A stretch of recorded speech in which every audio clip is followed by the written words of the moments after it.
Hello, everyone. Welcome to our first episode of Talks to Gen Z. It's a different podcast series.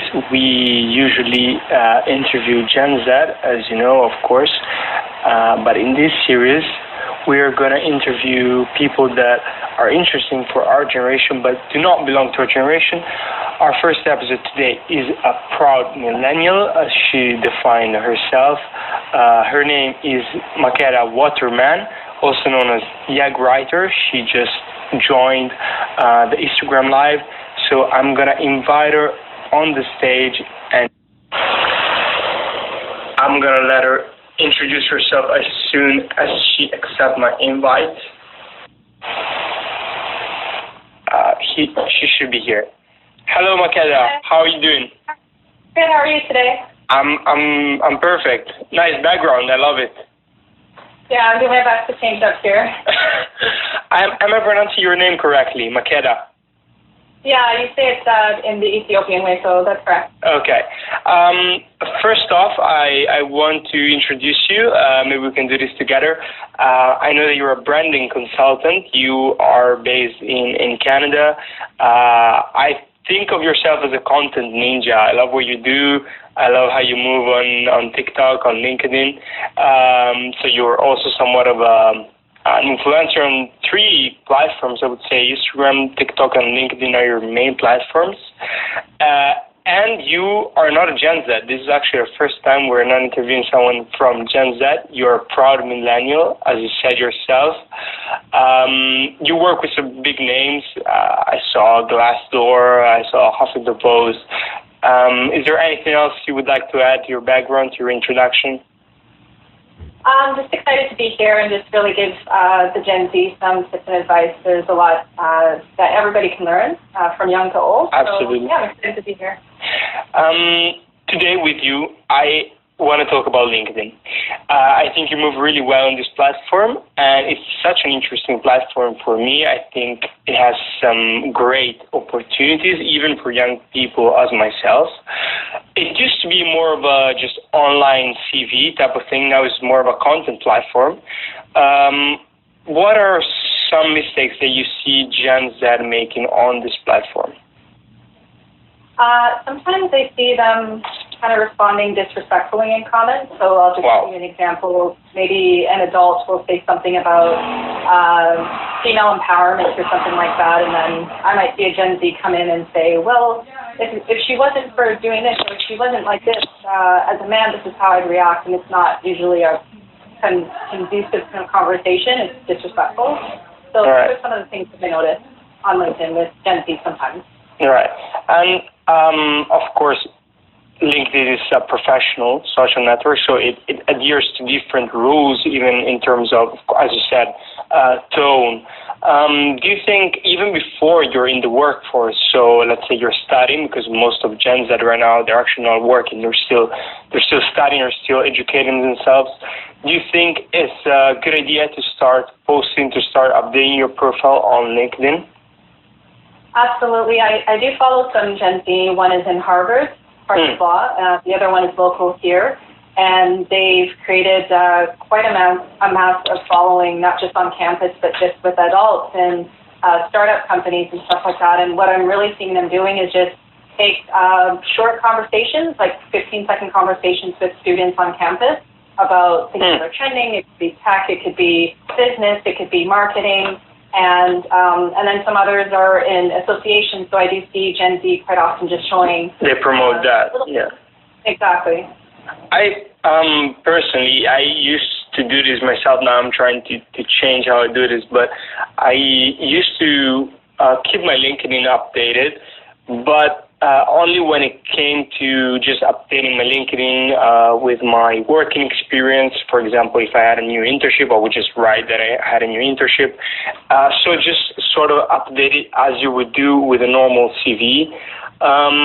Do you think it's important when you're job hunting or looking for new opportunities to also post content that goes outside of your past experiences? What do you think about that? Is it too much? Sometimes I feel like it can be a little bit annoying. Like, are you trying to be a LinkedIn influencer? You're just a young guy. You're just starting, how do you navigate that? I don't think there's anything wrong with showing TikTok videos, just as long as it's not offensive. I don't think there's anything wrong with showing things that you're doing behind the scenes, like if you're freelancing or maybe you're putting together an invention and you're just showing photos with you and your friends in your garage trying to be the next Microsoft. I think you can play around because I'm finding a lot of people are treating LinkedIn now like Facebook. So be as creative as you want to be, but just be respectful and professional. Yeah, it's true that like now I'm seeing more creativity on LinkedIn. Like it used to be more bottomed up. Do you feel like this is a trend?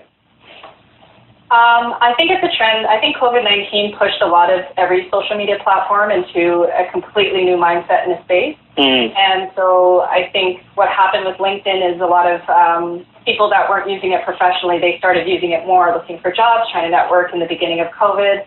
And I think it's forcing some people to use it, like showing pictures of their family or fishing, and then other people are more professional. So whatever floats your boat, whatever feels good, I think it should be okay. Perfect. That's an incredibly nice answer.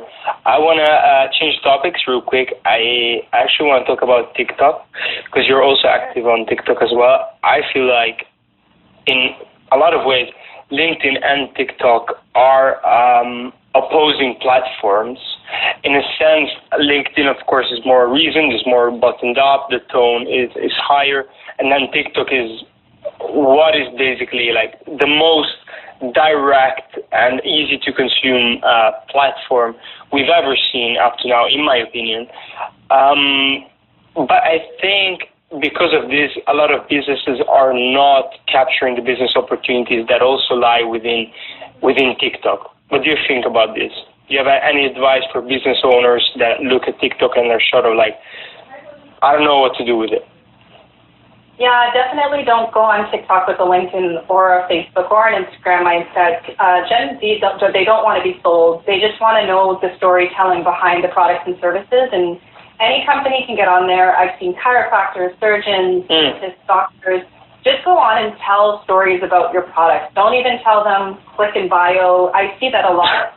I don't know if they're converting customers, but Gen Z, we're not like millennials. Don't tell Gen Z do not want to be sold. They want to be educated. They want to see stories. They want to be entertained and inspired. And that's what I see with successful brands on TikTok right now. That's a nice quote. Gen Z don't want to be sold. Gen Z don't want to be sold.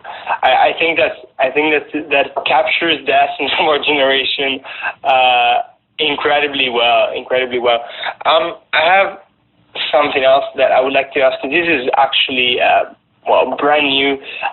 Yesterday, I just opened up my Instagram and I saw these new things, which is Instagram Reels, and I was taken aback. I just want your 2 cents on Instagram Reels.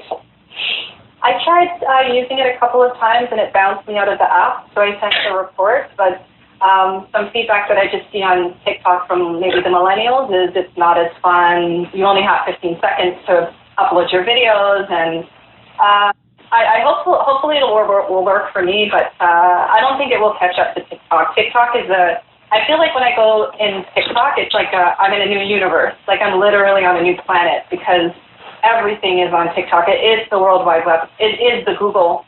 My humble opinion, because everything is on there. So I don't think Instagram will be able to catch up, but it's a try, It's a try. Of course. Something that I think I'm just thinking out loud here. For me as a marketer, I think, as you said, TikTok is the World Wide Web, and I resonate with that because, in my opinion, on TikTok is so easy to spot trends.